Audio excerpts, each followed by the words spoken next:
You're listening to the Manning Up on Real Estate podcast with your host, Cameron Manning. We bring you the industry experts each episode who will help you man up on your real estate career. All right, welcome back, everyone, to another episode of the Manning Up on Real Estate podcast. I'm glad you guys are here, and we're bringing you another amazing speaker today. My speaker today has been in the real estate industry since about 2015, when she actually had a similar story to me, where she entered into the real estate space as an executive assistant, and she had over 15 years of experience in the hotel and hospitality management. Within her first 5 months, she obtained her real estate license, and over the course of 6.5 years, she played a leading role in building a real estate team from about 2 people to over 20 and about $8 million in volume to over $100 million. This guest that we have here is an absolute systems man. Like, she knows how to run systems like you wouldn't believe. So if you're growing any sort of business and you're listening to this, whether it's real estate, any sort of entrepreneurial type of business, you guys are going to learn a ton from her. And not only that, she's now launched her own consulting company, and we're going to talk a little bit more about that. So help me welcome Amanda Dahl. Amanda, welcome to the podcast. Telling you, you do that amazingly, by the way. A podcast is on my radar, and that was like, did you ever have a career in radio? You know, the funny thing, actually, I was told when I was very, very young to quit what I was doing in real estate and go into radio. I didn't listen, and I'm glad I didn't, but now I can combine both of those things. So they were spot on. That might be one of the best I've heard. So anyway, I appreciate that. I appreciate that. Thank you so much for having me. I'm excited for you to be here. You and I have been chatting for many months now, probably since January, I believe, on and off on the app Clubhouse. And as listeners, you've probably heard me mention this app so many times. I would say it was probably a vital piece of business networking that you and I have had over this year alone. And I'm sure it's going to keep ramping up for 2022. But as I like to do with a lot of my podcasts, I want to get to know you on a little bit deeper scale and what led you to get into real estate. Because as of right now, I haven't met anyone who says, when I was a young child, I was going to be a realtor. So talk to me about what you were doing before. I know you were in hospitality and management. What led you to decide to go the route of real estate? Yeah, great question. So everybody wants this big, sexy story. They want this awesome. And I'm like, I just answered a Craigslist ad, and you were spot on. So I was in the hotel and hospitality industry for, since I was 15. I had an aunt in the business, and I used to work summers with her. And then when I got old enough, I was like, I'm going to start working for this company. And it was actually a management company that had the Marriott's, Hilton's, Aloft Starwoods. So it was really cool that I got to cross train between brands, and I got to work up the corporate ladder. And at about 23, 24 years old, I was a general manager of about 150 room hotel. Wow. And I could tell you what toilet paper or where the toilet paper was on what shelf and what storage room on what floor. And right. I was like, this cannot be my life, right? I just felt like I was completely capped. And unless I was going like corporate in a cubicle, I was like, So I left the small town in Alabama that I was from. I moved over to Tampa, which is where I'm at now. And I was like, let me try it here. And it was the same song and dance, just bigger volume. Right. And I started looking, and I'll tell you, I have this conversation a lot with people who are looking to grow their organizations and hire talent. The ad might be one of the most important pieces that you do. Because I was on Craigslist just looking for other opportunity, and it was the ad that captured me. And to be quite frank, I didn't even know it was real estate until about, maybe a month and a half in after 2 interviews. Right. The headline and what they were looking for and the skill set. And they used words like elite, operations talent, and someone that's looking for growth and opportunity. And it just caught my attention. That was like, bing, bing, bing. That's me, right? Yeah. So I did, after a 4.5 month interview process. I signed on the dotted line, and the rest is history. I love that. And you know what I like about it too, is that everyone does think there's some big glamorous thing that like, boom, I'm going to get into real estate. And for some people, 100%, there totally is. But for many of us, it's just like, we're looking for something different, and we're like, hey, why not? Right.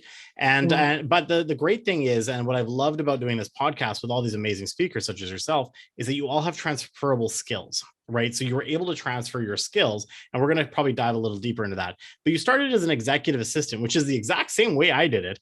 I'm still working with the team that I was the assistant for today, but obviously same as you in a much larger capacity now. But same thing. I started as an assistant. So take me through that. What led you you started as an assistant. What was the role like, and how did you grow within it to suddenly get your license and then help grow that team? Because $8 million to $100 million in volume is nothing to sneeze at by any means. Yeah, you're absolutely right. So that was over the course of about 6.5 years. So when I joined, Jeff was the owner of the team that I was with prior to launching my own company. It was actually laid out in our final interview when I signed on the dotted line that he wanted me to get licensed within my first 6 months so that I wasn't a liability, which makes total sense to me. You don't have to find talent that's licensed, yet make sure that you do it because they become so much more of an asset and they're less of a liability. Mm-hmm. So I knew that I was going to get licensed, excuse me, yet he made it very clear. Like I'm telling you, that guy could cast vision. Like, I mean, there are a few people that can cast vision like that. So I was bought into where we were going and he knew what it was going to look like and smell like and taste like. He had no idea how to do it though. And that's where I came in. Love operations. I love breaking things. I love building things. That's just what my nature is. And so I got in, and the year prior to me joining him, he had done 35 transactions at about 8.5 million. Right. And so I got licensed 6 months in. Fast forward to the end of 2015, we had closed 85 at 21.5 mil. So we almost tripled. Yep. And so what I attribute that to is I think a little bit of not knowing any better, because I probably could have hired an additional piece of help at the end of the year. But when people ask me what it was like, the best way that I describe it is like running a marathon while drinking out of a fire hose and juggling at the same time. And it was something new. It was something for me to learn. And then I had to learn all the isms in my brokerage because they have their whole lingo. In that time, though, it definitely tested these skills that I had developed in past careers because there was nothing documented. And like everything we were doing, I had to pull it out of his brain. How do I think like him? And then I knew that my most important job was to be the protector of his time. Yeah. So it's like, how did I also create this, this persona, I guess is probably the best way I would describe it, because people call in and they want to talk to Jeff and people have questions. They want to hear from Jeff. And I'm like, I'm the protector of his time. So how do I find a way to help these individuals so that really the only people that are getting through to him are people that really need to be speaking to him for higher level things? And so I had to know what I was talking about. I had to understand why he responded the way that he did. I had to read his emails. I had to do all of these things. And in doing that, I was like a sponge and absorbing everything that he did. And I feel like that's really what caused me to grow so quickly in that first year. That's awesome. And then obviously, like you said, you're trying to pull everything out of his brain. So you're probably trying to get it down and then create that, because you said you're a systems person. So you're trying to put that into basically an SOP, right? You know, systems and policies and procedures and everything like that. Because that's the big thing when you're growing a business, is that eventually, as you're bringing more people on, you have to be able to hand them something that they can learn from, because they can't be you, but you can follow a system, right? Is that something that you guys worked on and built? Oh, 100%. And I'm so glad that you said that. And I want to highlight it. They can't be you. Mm-hmm. And I think there's a lot of power in that statement, because 100%. I think people expect that when they bring somebody on. Yeah. And then when they make their first mistake, like in my first 30 days, I cost him $1,600. He went into it with the mindset, though, that he knew I was going to make mistakes. He surely knew that it wasn't going to be him. And as long as the job was done or the things were done and our customers were happy, he was okay with the fact that it wasn't necessarily going to be the way that he might do things, because I was a different person. Yeah, that's exactly what we did though. I wrote everything down, and then I would go back and I would literally study the stuff, and I'd be like, why did you answer this? Or, you know, when you said this, what did you mean by that? And I would literally take in as much as I possibly could so I could get it on paper, so that anybody after me did not have to go through what I went through. 100%. And, you know, I feel like you and I have that same story, because when I was hired as an executive assistant, it was the same thing. She was a year and a half into the business. She was having exponential growth. And we always make the joke right now with our team. We say, listen, you guys weren't here 8 years ago when we had no idea what we were doing. And now we know, and we have all these systems in place. And then another thing that I kind of want to jump on, and it's funny that you actually have it literally right in the back corner there on your bookshelf. You talked about the isms, right? And obviously you and I are both worked at KW. I still do. You got the Millionaire Real Estate Agent book. And I mean, from a perspective of systems, that book is a system in a book for most realtors, right? So talk to me about how you incorporated that. 100%. Yeah. Yeah, it's a blueprint for any business that wants to net $1 million, because everything translates. And I'm sorry, I didn't hear the question because I interrupted. Well, I was just saying, so how did you guys incorporate that book into your systems? Because obviously when you're at a brokerage like Keller Williams, you're definitely living by that. They call it the Red Book or the Bible in some cases.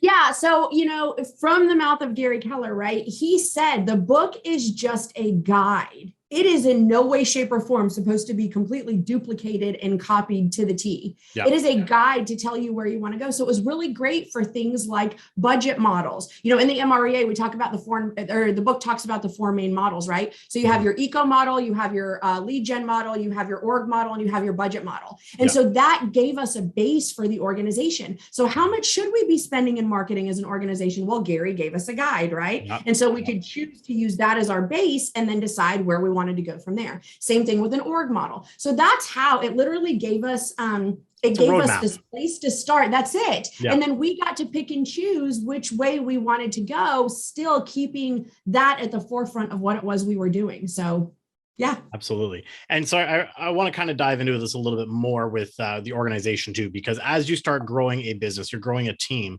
organization is going to be key, and people have to have their key roles in there. So talk to me about some of the key roles that you guys brought on to help grow that, 2 people to 20 people. Were they administrative? Were they marketing? Were they ISA, OSA? Like, talk about what that structure looked like as you grew it out.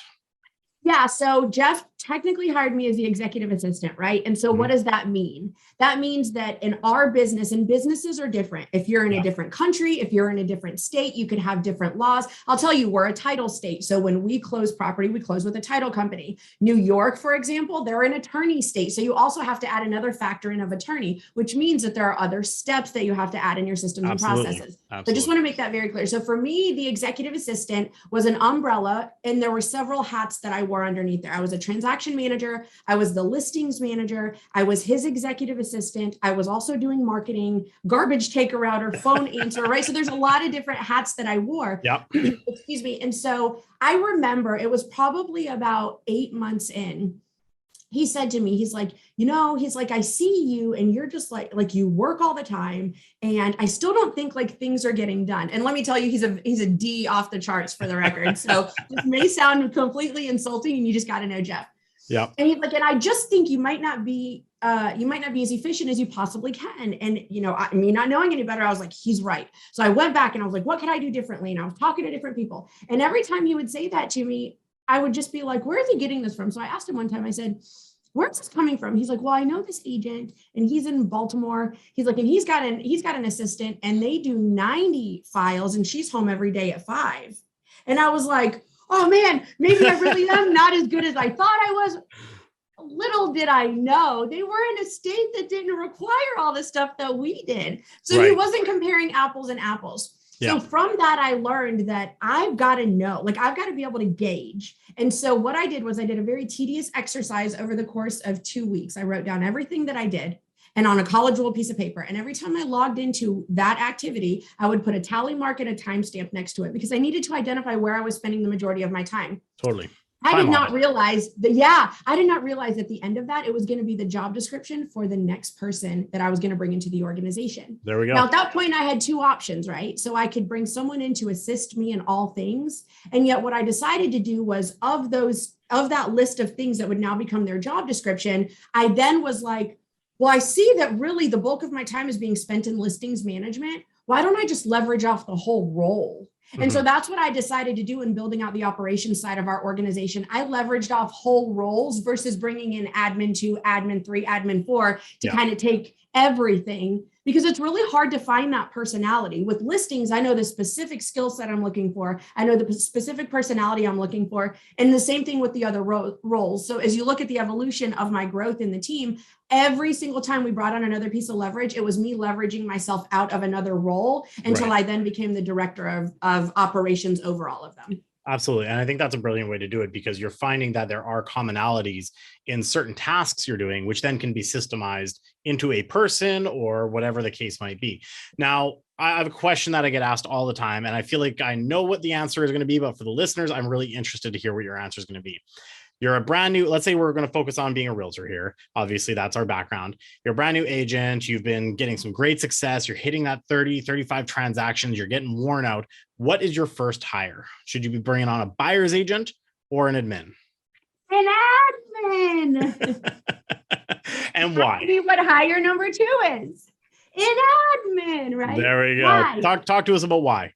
Yeah, so such a great question. And I think so many people miss the opportunity. And here's the deal. This is not a one size fits all. So you might be the anomaly if you are listening to us talking on this podcast right now, and you're like, well, my business just doesn't work that way. Fine. I'm not saying it's 100% this way. The majority of the time, though, that's where the mistake is. And it's because people are like, Cameron, you like horses. I like horses. We should work together. Oh my gosh. Okay. Well, what does that mean? Well, it means that I'm going to need you to come join my organization. And oh, by the way, you're going to have to do your own lead gen and your administrative work because I really don't have the infrastructure. And I'm going to need you to do this and do that. And oh, by the way, I'm going to want to take half of your commission. And an agent looks at you and goes, I could probably just do that on my own. I think I'm okay. So really that boils down to, I don't have any value proposition. And yet when you get not only the infrastructure in place, yet you get the leverage that actually is of value to another agent who really would look to get into business with you. Now you've got something.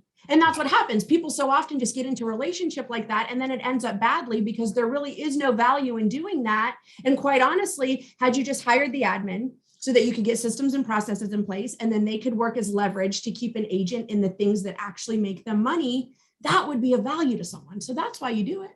Absolutely. And I mean, there's enough research between the MREA and everything else that talks about the growth that you can get as an agent when you bring on an admin versus going straight to like other agents, right? As an individual agent, we'll burn out around that 30 to 35 transaction mark. And that's a lot of sales for one single person with no administrative help.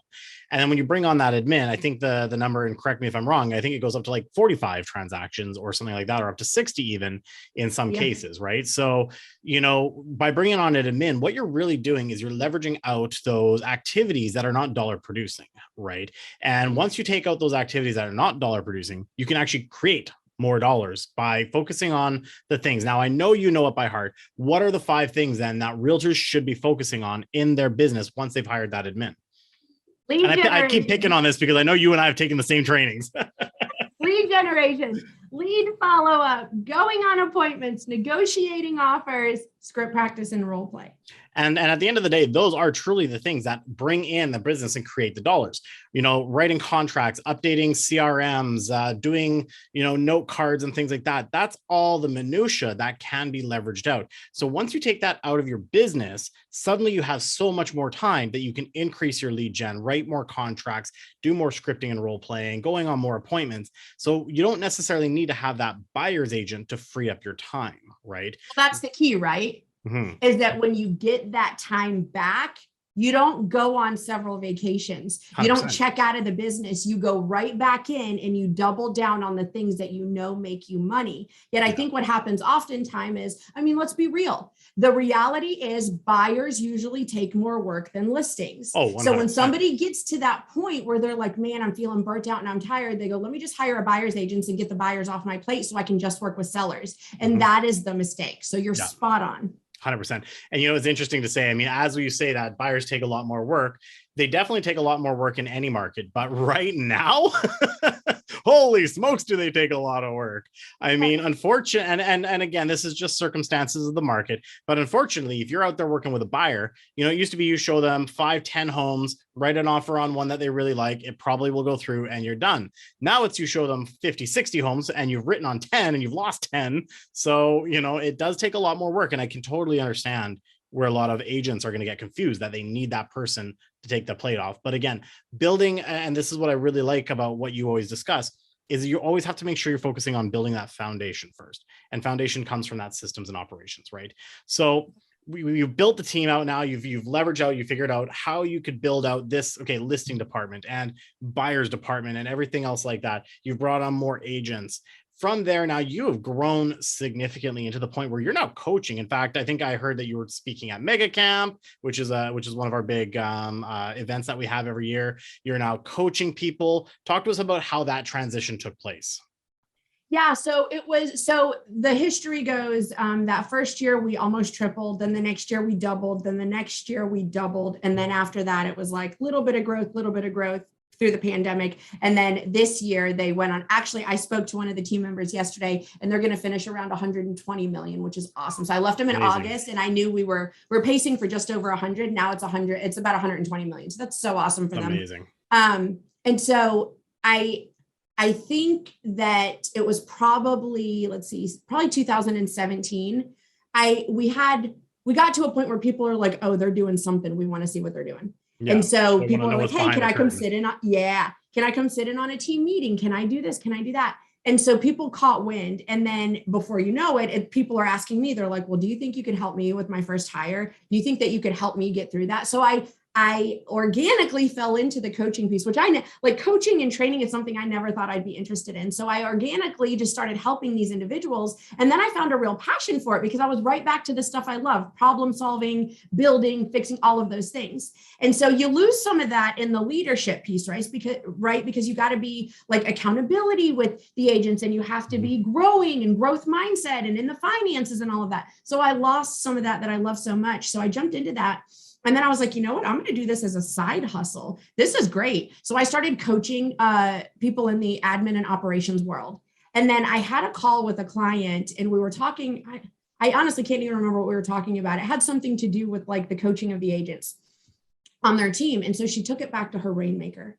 And she came back on our next call and she's like, do you know that I took that back to him? And he's like, your coach is coaching you on what? My coach doesn't even talk about that. Would she consider coaching agents? And I was like, why not? I do it on my team. And so now fast forward, I actually don't coach anyone. I coach one person currently on the operations side. She's a director of operations. Everybody else I coach have been agents and team owners and rainmakers because I also do love the sales side of it. I love the competition. I love the numbers. I love the metrics. I love all that. Yeah. So that's how I got into it. And after 5 years of coaching and 6.5 years on the real estate team, I'll be honest with you, we have such an amazing relationship and left it that way. I had just leveraged myself out of a seat in the business. I finally replaced myself as VP of operations. Yep. The next logical seat was CEO. So I did that for about 120 days. And Jeff is like, you know what? I still want to be the CEO. So it was like musical chairs and Amanda had no chair. And I was like, well, this is kind of great because this is going to push me out now to do my own thing. So that's what I did. I launched in at the end of August.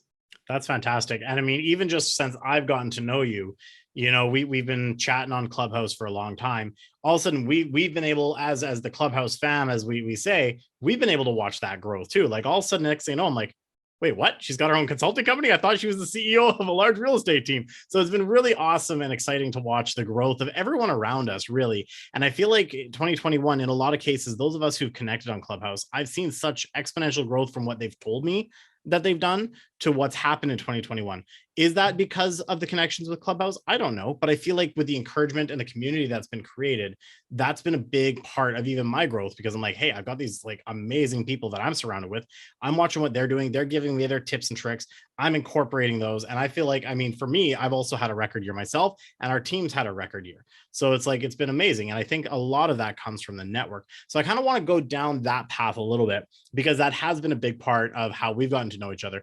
Talk to me about what your overall thoughts are on the Clubhouse app, what it's done for you as we've come through 2021. We're in a pandemic, you know, we're dealing with that ramification of things, and we're coming hopefully on the other side of it here soon. But at the same time, what do you see also with Clubhouse going forward? But this is the part where we're supposed to get vulnerable, right?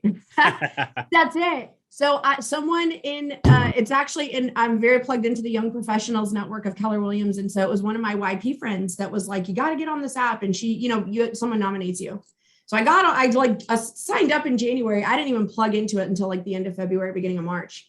And I like full transparency, I'm a single person. I don't even have a pet. I didn't even have a living plant during the pandemic. So when we went on lockdown, someone who doesn't have an issue with alone time and being independent got really, really lonely, which was the first time in my life I had ever experienced that.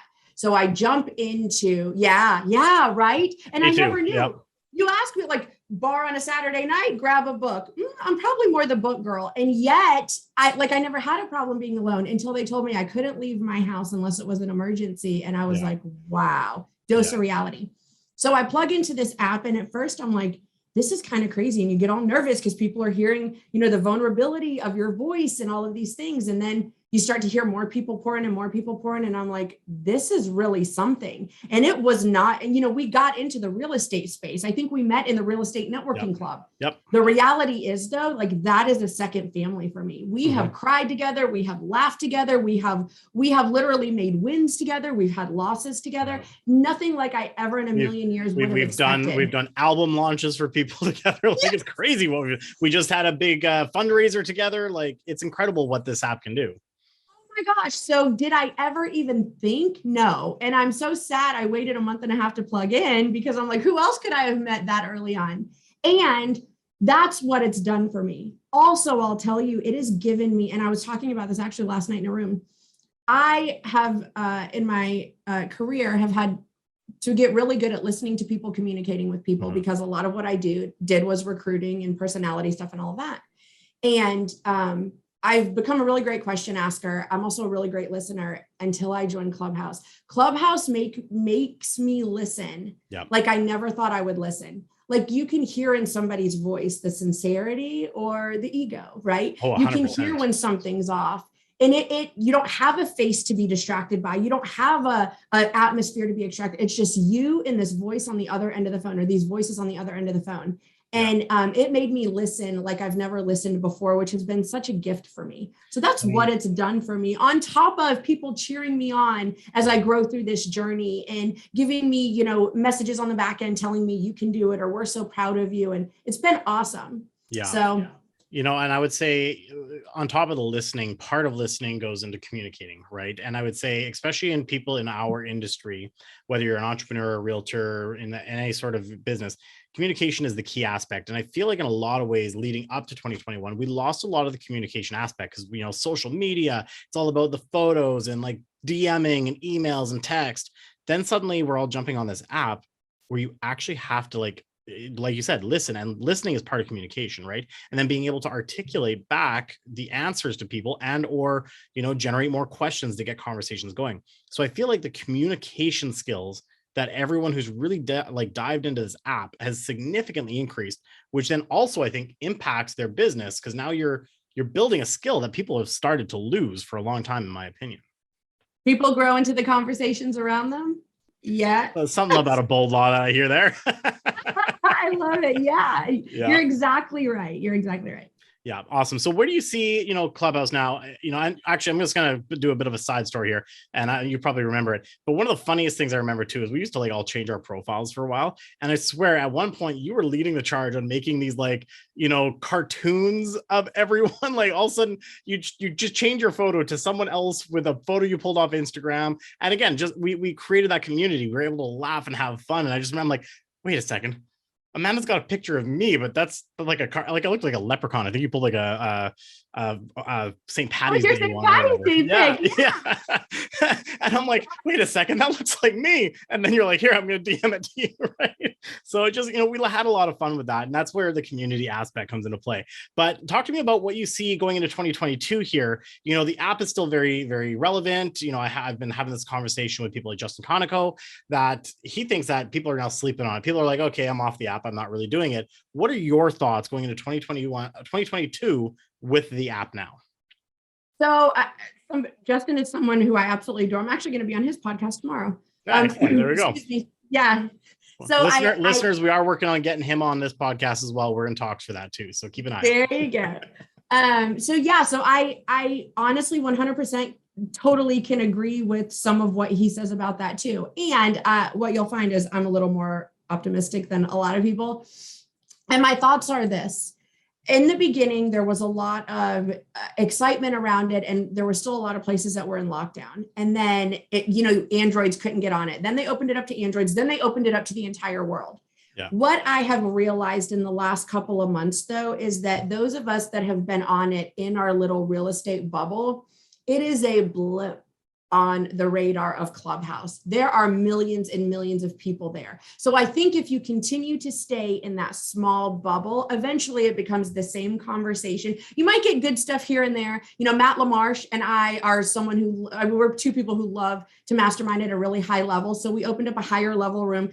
After a while, though, that stuff starts to get stale. So my philosophy is really to figure out what else is on there that I haven't even explored yet, and then bring my people into it, because you know how the application works. You follow people, those are like keys that unlock rooms, and you start to see more stuff in your hallway. And so getting into the crypto space and getting into NFT conversations, quite honestly, I mean, there's a room on there that was like a slumber room that you could go listen to peaceful stuff as you fell asleep. There's music. So there's so many things on the application I haven't even explored. And I think a lot of people probably fell into that. They got into Clubhouse, they found something that they liked, they've been there for a while, and they're like, eh. So I think those that are willing to really be adventurous and explore and follow people they normally wouldn't, or get into rooms that they normally wouldn't have conversations, I think it can be this perpetual thing that just keeps going and going. For those that are like, you know what, I'm kind of out of it, I'm going to go back to my real world. Yeah, they're probably going to fall off. And we've seen that, right? 100%, you know, some people that were on the app in the beginning that we don't even see their faces anymore. Exactly. Yeah. So I think it could go both ways. But, you know, it always goes back to it too. Like, I remember, I mean, obviously I learned the hard way in a lot of different ways that you want to be an early adopter at the end of the day to anything that's new. And if it doesn't work out, who cares? It's just your time that you invested, right? I mean, it's not like I sunk hundreds of thousands of dollars into this app programming it. But I really am a big fan of Gary Vaynerchuk. And he's always like, listen, you guys got to just adopt it, right? So, you know, as he started talking about TikTok, I jumped in. And now there's always this, like, you know, Matt LaMarche. And again, there was an episode, if you guys are listening, you guys can go back, listen to Matt and I's conversation. But we made the joke about me dancing on TikTok, right? And I'm like, hey, I'm going to jump on trends because it's corny. It shows off my funny side. And, you know, that way it shows that I'm not all just serious sales. But, you know, same thing. Gary talked about how everyone says TikTok's for kids. And I'm still hearing that today. And 2 years in of me doing TikTok, and people will still tell me, isn't that an application for kids? I'm like, get on the app and I guarantee you're going to be surprised. And then everyone's kept saying, Clubhouse is a fad. It's going to die out. Okay. You said that about TikTok. You said that about Instagram. It's only for kids, or it's only for photographers.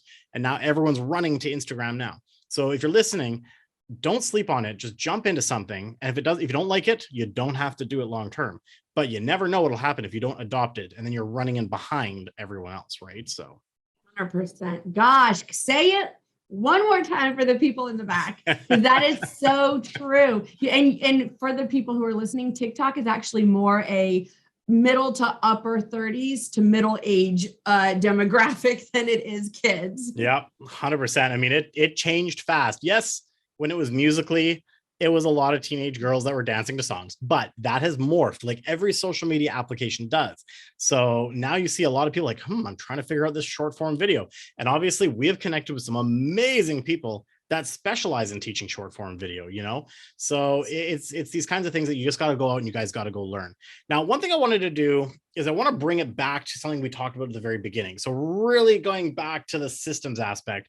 And I want to talk about what you said attracted you to change careers. And that was the hiring aspect, right? Specifically starting with that ad and then obviously progressing through. So I want to talk to you, what is your process when it comes to hiring? Because as we talk about systems, it's great. We put all this in place, but we need the talented people to fill those roles that we've created. So let's circle back to that now. Yeah. So great question, by the way. And I think first and foremost is when we get to a certain point, like let's style it. Okay. So I had a thought and now I'm like, let's go really back. Most of the people we can go deep on this, go as deep as you want. So most of the people who get into real estate, like you said, they didn't have a dream of being in real estate. The majority of the people, they found themselves not happy in what they were doing. And when you look at the demographic that gets into real estate, it's usually those that come directly from corporate. And I love when people say like, oh, I've sold before. It's like, did you sell for a big corporation that had leads funneling in, or did you actually have to go out and hunt yourself, right? Big difference. And then it might be somebody who is now an empty nester or was a stay-at-home mom and now the kids are in school. Something like that happens. They've never really managed people before. Maybe some have. The majority haven't, though. And they've never actually had to hunt in that regard. So then they get into business and they become really successful because, I don't know, they plugged into a mom's group or they had really great connections from their past career, right? And their business explodes. Yep. And then they hear all that, I need to hire an assistant, I need to get someone, and they bring someone in their world and they never ask the question, who do I need to become in order to lead people? Because I know I can't do this alone. Love So that. they hire someone and they do just like my situation. And I'm not going to knock Jeff for that. That's a majority of people. He didn't know. So when I came in, it's like, well, here you go. I hired you a coach and you've got these classes you can go to and just, you got to kind of figure it out. And that should not be the experience for people. You could absolutely lose talent that way. Mm-hmm. So I think the most important question first is, who do I need to become in order to lead people in an organization? Then secondly, it is, you need to get very clear about who it is that you're looking for. Because so often we wait until we get to this pain point, like pain and pleasure. We talk about that a lot, right? So 100%. The pain is so great now that we just know we got to get somebody in quickly. And we don't feel like we have time to do all of the necessary pieces. Absolutely. And I'll tell you, when you've made a bad hire and you really do the math and identify what the cost of a bad hire was, it will make your stomach turn. Oh, I know. I totally relate to that. We have definitely had, growing pains like every team does, and we've seen it. So guys, listen up, listen carefully.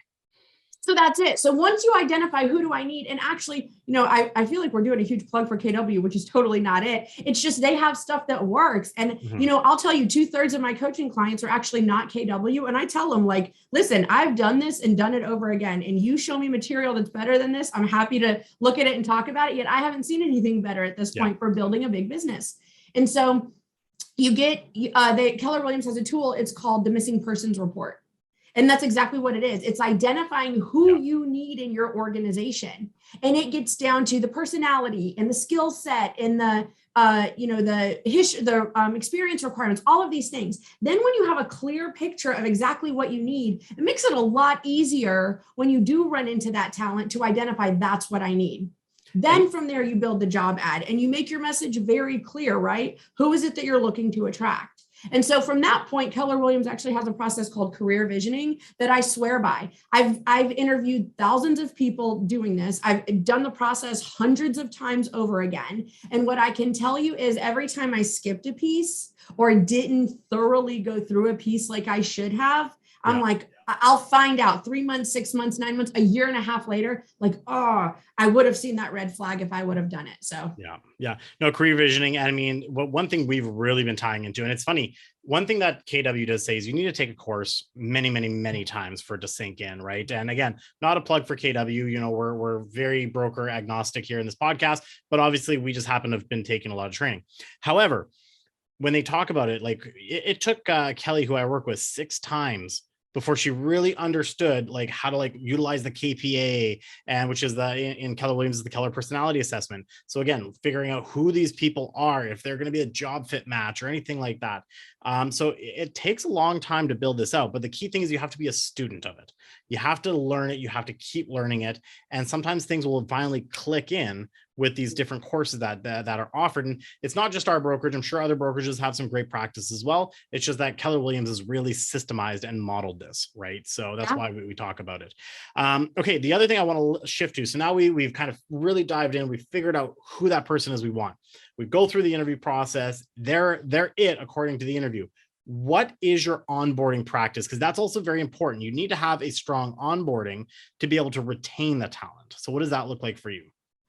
Yeah. So my first day was, hey, sit next to me and I got to make a couple phone calls and then just absorb everything that I'm doing. Right. Me too. And it should never be that way. So if you've done this process properly and you've told this individual what the value proposition is, and you've laid out the vision for them and you've gotten them all excited, now they're at day one and it's your opportunity to deliver because you get one first impression. Absolutely. And you're like, they come in the door and you're on the phone. You're going, hold on a second. Yeah, come on in. Come on. I'm on a call. You can sit down for 2 seconds. I'll be right there. And it's like chaos from the start. Like that's somebody's first experience in your world and you can never take that back. Instead, it should be something that's time blocked on your calendar and it should be an experience for them. Mm-hmm. So for us, the way that we used to do it on the real estate team, the way that I coach now is like we would, from our last meeting, that final meeting from the interview process, we would schedule what your day one was. So it was on my calendar and it was dedicated time. And when you came in, I showed you the lay of the land and I introduced you to everybody in the brokerage that you needed to know. Also the people on the team.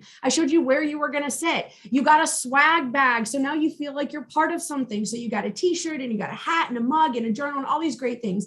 And then you got a binder, and that binder was something we were working on when I left in order to completely make virtual. And we were working on a platform, like a site, a Google Sites platform that was internal for us. At the time, though, it was very much a book and tangible. This told you everything you needed to know, though. And this also guided you on how you were going to go through your training. So Right. I was your onboarding coach. And the first day, we went through all the nuanced stuff, right? Getting your account set up, making sure the applications matched on your phone, making sure you could log into stuff, right? Because we had to get you up and running. Yeah. And then I had people in the organization that leveraged other pieces. So we had a mentorship program. So if you were new to the organization, you had a mentor you were paired up with that would get you through your first few transactions. And you had a 30-day, 60-day, 90-day plan. So you had that accountability piece built in. Then you met with our department heads. So you knew what they did in the organization and how they could support you the best and how you could do what you needed to do so that they could support you. Then you met our ISA department. So you knew how that, so you went through the whole thing. And then you had this resource that you could go back to, because in the beginning, I didn't do it that way. And let me tell you, Amanda was the answer for everything. And I finally got to a point where I was like, there is an answer and Amanda is not it. You know where to go find the answer, go start there. Yeah. So I think it's extremely important to set yourself up for that. Yet laying that, and listen, that was like $100 million team. Okay. That's when I left. Where we started was just giving them a training plan and some scripts and held them accountable. So wherever you're at in your organization, just start somewhere. Yeah. I will say this though, if you're going to implement that and put that in place, you cannot not have the accountability behind it. You don't give someone a plan and say, every day I'm going to check in with you to make sure you're doing it. And then you don't check in with them, and a month later, they're drowning and you've set them up for failure now. Totally. That makes sense. And I mean, at the end of the day, that I'm assuming there's like a 60-90, a 30-60-90 kind of check-in with different things they have to accomplish by then. And then obviously, if you guys are in a position where you're finding that after that 90 days, I guess, I don't know if you guys use a probationary period, but you've probably got an offboarding process as well. If they're not fitting the role, you got to get them out fast because they do start costing you money. So I'm assuming you guys had something implemented like that as well. 100%. So the offboarding would, and we got to a point where we were literally operating like a small brokerage. So like once you get to a certain size, it's like whether you have, if you have an agent that leaves you, it's like, it's not costing you a lot of money because you're going to have the platform regardless because you have a big organization, right? Yeah. So I knew that it cost us $168 per agent on our team.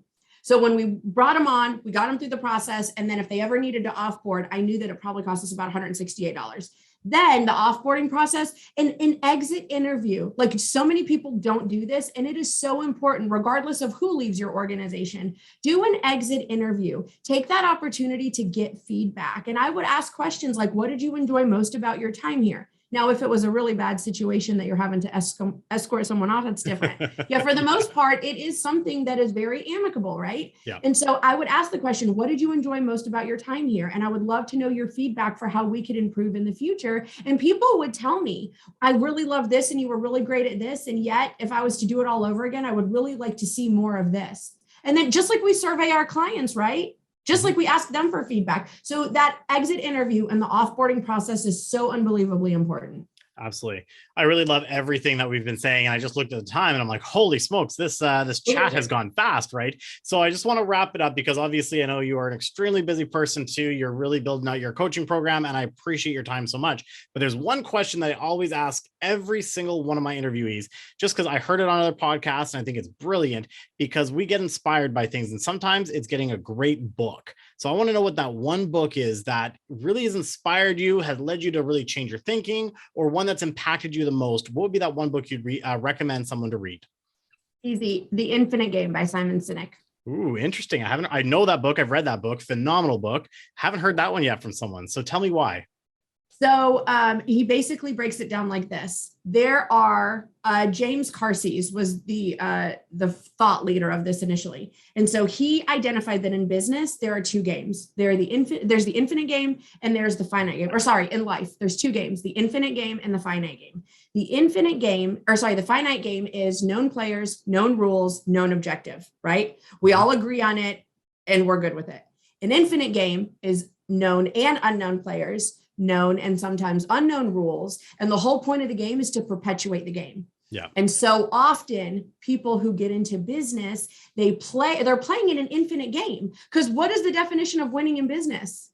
What are the rules of business? They're ever exactly. Yeah. And unfortunately, people get into business and they play by these finite rules in an infinite game, and that's where they lose. So read it, listen to his TED Talks. I am a huge Simon, if you are listening, I'm your biggest fan, and I study everything that you do. He's amazing. He's Start With Why, Leaders Eat Last. His whole book collection is amazing. His TED Talks are amazing. That book, though, completely changed my mind. He breaks it down into 5 keys, 5 important key factors. And I have read that book now. I'm going on 3 times, and it has just completely changed my perspective about business and people. No, I love that book. And one of my favorite stories in the book is talking about how Kodak used to be like thinking infinitely. And then now when they changed the players, it went into a finite. And now how often do you hear people talking about Kodak cameras? Like that was one of the craziest stories I would say in the book. And sometimes when we like the internal joke, and I'm not going to say any names, but every once in a while when we see someone thinking that finite game, we're like, oh, Kodak right there. But and also I was going to say, Simon Sinek, if you actually do ever listen to this, hit me up. I'd love to have you on the podcast. I mean, I know it's a rare chance, but that would be awesome. But no, fantastic book, guys. I highly recommend pick up a copy, listen to it on Audible or whatever you guys listen to. I gained a lot from that book, and our team does. We do live by that mentality too. Like I said, we do point out when people are being a Kodak on the team, right? So it's kind of ingrained into us now. That's like the best tagline. Don't be a Kodak. Exactly. Take it and run with it. Feel free. That's yours now. Amanda, I appreciate you so much. Appreciate your time. And this was a fantastic interview. I think people are going to gain a lot about from different systems and operations and how to really start thinking about that like long-term growth, that infinite game, as we just said there. So thank you so much. And I wish you an absolute great week ahead. And I know 2022, you're going to absolutely kill it with your new coaching program. Appreciate you so much, my friend. Good to be with you. Thanks so much again to all the listeners as well. You guys can catch all of our other episodes if you go in and search the Manning Up on Real Estate podcast. Thank you again for listening. And thank you for making 2021 an amazing year for this podcast. We got a couple more interviews lined up, and we're going to be going 2022 strong. So thanks again, everyone, for listening, and we'll catch you guys on the next podcast.